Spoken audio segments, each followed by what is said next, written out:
येत्या 2 डिसेंबरला रत्नागिरी नगर परिषदेची सार्वत्रिक निवडणूक होते।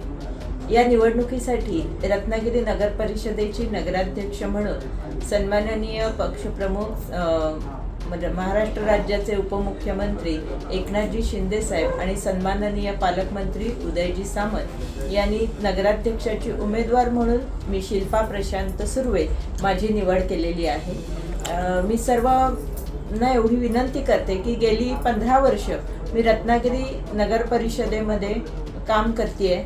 त्याचबरोबर अनेक सामाजिक संस्थांमध्ये सुद्धा मी समाजसेवेचं काम करते आणि रत्नागिरी नगर परिषदेची नगराध्यक्ष म्हणून या रत्ननगरीची सेवा करण्याची मला आमच्या पक्षाने संधी दिलेली आहे।